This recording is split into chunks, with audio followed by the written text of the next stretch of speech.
Assalamualaikum warahmatullahi wabarakatuh. Kembali lagi di kita di channel Pintu Dimensi Lain. Hari ini kita akan bercerita tentang dua pemuda yang mempunyai pengalaman horor tentang memancing di muara sungai. Waktu itu pada tahun 2009, ada cerita dua orang pemuda yang bernama Mamat dan Fatih. Mereka berdua kesehariannya berprofesi sebagai petani. Mereka berdua ini tinggal di kampung daerah pegunungan yang lumayan jauh dari laut atau sungai. Mereka berdua ini sangat gemar memakan ikan. Berhubung di kampung mereka cukup sulit mendapatkan ikan, bahkan pedagang ikan pun sangat jarang datang ke kampung mereka. Pada saat itu mereka libur bekerja. Mama dan Fatih berniat memancing di muara sungai, berharap mereka bisa mendapatkan ikan yang lumayan banyak. Waktu itu sekitar jam 6 sore, mereka mempersiapkan bekal dan peralatan untuk memancing pada malam hari. Dengan penuh semangat dan wajah yang berseri-seri, mereka berdua berangkat dengan menunggangi motor bututnya. Di perjalanan, mereka sangat menikmati suasana sore dan angin yang sepoi-sepoi. Setelah setengah perjalanan, mereka singgah di suatu tempat untuk membeli umpan untuk memancing. Setelah mereka berdua membeli umpan, mereka melanjutkan perjalanan. Mamat dan Fatih sudah tidak sabar ingin cepat-cepat sampai di spot memancing. Mereka bergegas mengegas motornya dengan cukup kencang supaya cepat sampai di spot memancing. Tidak lama kemudian, sekitar jam 8 malam, mereka sampai di spot memancing yang berlokasi di muara sungai. Mamat dan Fatih bergegas turun mencari tempat di mana mereka akan memancing malam ini. Muara sungai itu berhubungan langsung dengan laut. Konon, kata orang zaman dulu, kalau muara berhubungan langsung dengan laut, pasti jadi tempat berkumpulnya para makhluk halus. Mamat dan Fatih berlanjut merakit pancing dan memasang umpan. Malam itu, sekitar jam 9 malam, Mamat dan Fatih mulai melempar pancing di muara sungai itu. Malam itu suasana sangat dingin. Dan di muara itu hanya ada mereka berdua yang memancing, tidak ada orang lain. Setelah mereka melempar pancing, dengan sabar mereka menunggu sambaran ikan. Sambil menunggu, Mamat mengeluarkan sebotol teh untuk diminum berdua. Setelah mereka meminum teh berdua, tidak lama setelah 1 jam menunggu, tak kunjung ada sambaran ikan. Mamat dan Fatih merasa mulai mengantuk. Akhirnya mereka berdua memutuskan istirahat sambil berbaring-baring di dekat pancing mereka di tepian sungai itu. Tidak lama mereka berbaring, mereka tertidur dengan sangat lelap, mungkin pengaruh capek di perjalanan. Mamat tidur agak jauh dari tepian sungai, sedangkan Fatih tidur agak dekat dengan tepian sungai. Tidak lama Fatih yang tertidur di tepian sungai yang agak dekat dengan air.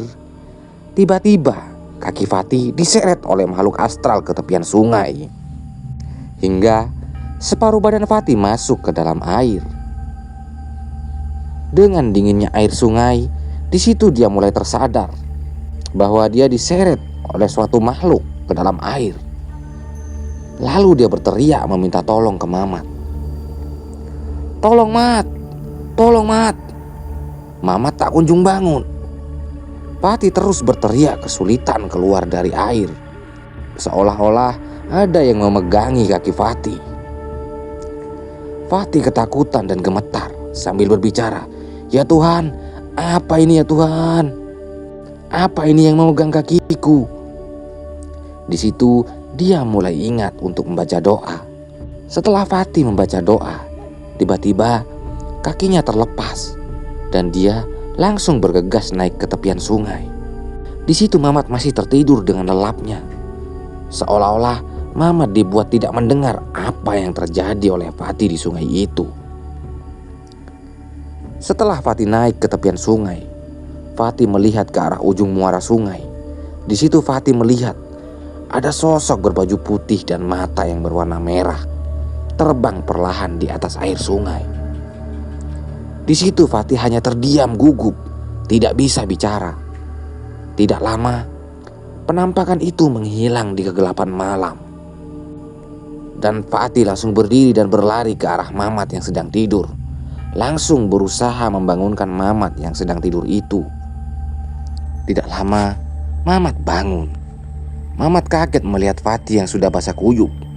Dan Mamat bertanya, "Kenapa badanmu basah kuyup? Ada apa? Apa yang terjadi?" Fatih tidak menjawab. Fatih berbicara ke Mamat, "Ayo kita pergi dari tempat ini. Kita harus cepat pulang ke rumah." Dengan kebingungan, Mamat berkemas menyimpan semua peralatan. Sedangkan Fatih duduk diam tidak bersuara. Sesudah Mamat berkemas, mereka berdua langsung menuju ke motor yang tidak jauh dari lokasi memancing.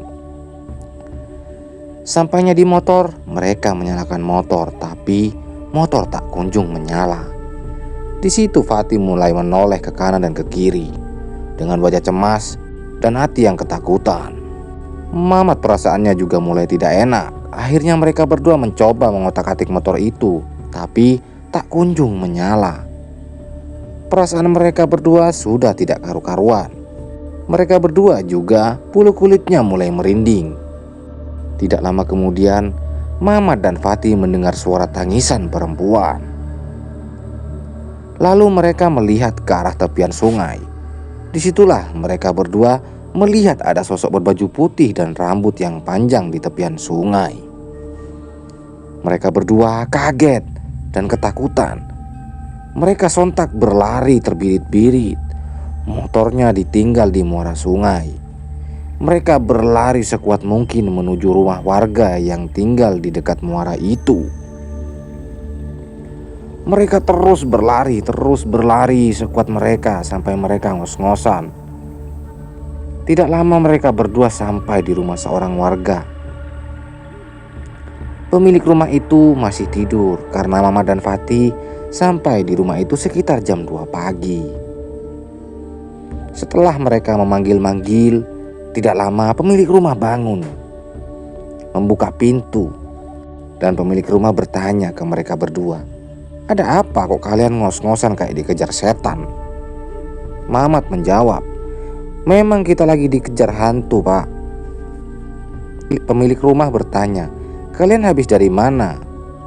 Mamat menjawab, "Kita lagi mancing di muara sungai itu, Pak, di belakang situ. Terus kita diganggu sosok makhluk halus memakai baju putih dan mata yang berwarna merah." Lalu pemilik rumah berbicara, "Berani sekali kalian memancing malam di situ. Padahal 4 hari yang lalu ada wanita tenggelam di situ dan mayatnya ke bawah arus belum ditemukan sampai sekarang. Mungkin dia yang mengganggu kalian." Akhirnya Fatih di situ buang suara bahwa dia juga diganggu makhluk itu di saat Mamat sedang tidur. Mamat juga kaget setelah mendengar kabar itu. Pemilik rumah akhirnya menyuruh mereka menunggu jam 6 pagi untuk kembali mengambil motornya di muara sungai itu.